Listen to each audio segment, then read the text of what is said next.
లో రాజీవ్ స్వగృహాలు అనేవి ఉంటాయి. దాదాపు 5,000కు పైగా ఇక్కడ నివాసం 5,000కు పైగా ఇల్లులు ఉంటాయి. ఆ ప్రాంతం ఒక చెత్తబొట్టులో అయితే నెలలు కూడా కనీసం నెల రోజులు కూడా కాలేదు. 22, 23 రోజులు అయిన పసికందునైతే చెత్తబొట్టులో పడేయడం అయితే ఒక చాలా విచారకరంగా అయితే అక్కడ కనిపిస్తుంటది.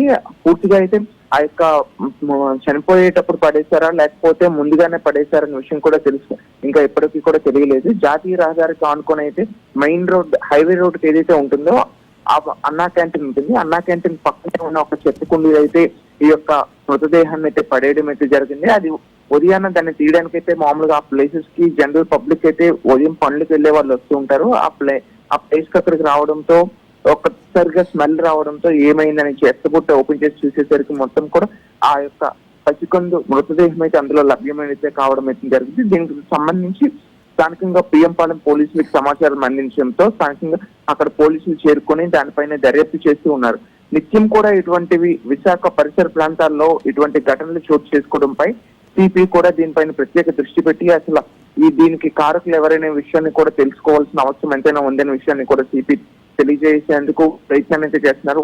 ఇప్పుడు ప్రస్తుతం ఈ రోజు జరిగిన ఘటన పైన అయితే ఇక్కడ పోలీసులు అయితే మమ్మరంగా దర్యాప్తు చేస్తున్నారు. సీసీ కెమెరాలు కూడా చెక్ చేస్తున్నారు. అసలు ఇది ఎలా చేస్తున్నారు, ఎందుకు అంటే గతంలో కూడా ఇదే ప్రాంతంలో గాయత్రి పరిషత్ అక్కడ వైద్యశాల ఉంటుంది. అక్కడ నుండి కూడా ఒక చిన్న బాబుని కూడా తీసుకొచ్చి అదే ప్రాంతంలో ఆ యొక్క తొట్టిలోనే పడేయడం అయితే జరిగిందనే విషయాన్ని కూడా ఆ యొక్క పోలీసులు అయితే తెలియజేస్తున్నారు. దానికి సంబంధించి మరింత విచారణ దర్యాప్తు చేసి అసలు ఎక్కడి నుండి ఇలాంటి పరిస్థితులు చేస్తున్నారు, వీళ్ళకి కారకులు ఎవరు, ముఖ్యంగా తెలుసుకుంటే స్థానికంగా ఆ ప్రాంతంలో ఎక్కువగా ఈ యొక్క అక్రమ సంబంధాలు కావచ్చు, అలానే మ్యారేజ్ కాకుండా కొన్ని పరిస్థితుల్లో ఉండే వాళ్ళు కావచ్చు, ఇలాంటి వ్యక్తులు కూడా అక్కడ ఉండడంతో దాదాపు చుట్టుపక్కల ప్రాంతాల నుండి చుట్టుపక్కల జిల్లాల నుండి కూడా మారికవలస ప్రాంతానికైతే ఎక్కువగా చేరుకునే పరిస్థితి ఉంటుంది.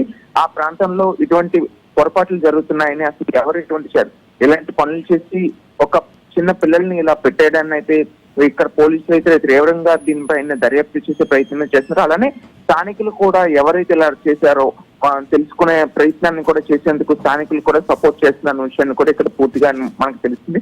విశాఖ మధురవాడ మారికవలస రాజీవ్ స్వగృహాల్లో అయితే 5,000 మంది అయితే ఉండడం, 5,000 ఇల్లులు అయితే ఉంటాయి. ఒక్కొక్క ఇంటిలో మొత్తం అప్పట్లో పేద ప్రజలందరికీ కూడా ఆ ప్రాంతంలో ఇల్లులు కేటాయించడంతో ఒక పెద్ద సొసైటీలా ఉంటారు. అటువంటి ఏరియాలో ఇలాంటి అక్రమంగా ఇటువంటి కార్యకలాపాలు జరపడాన్ని అయితే స్థానికులు కూడా తీవ్రంగా ఖండిస్తున్నారు. దీపిక, సూర్యప్రకాష్, వరుసగా ఇలాంటి ఘటనలు జరుగుతున్న తరుణంలో అక్కడ స్థానికులు ఏం చెప్తున్నారు? ఎవరి మీద అనుమానాలు వ్యక్తం చేస్తున్నారా?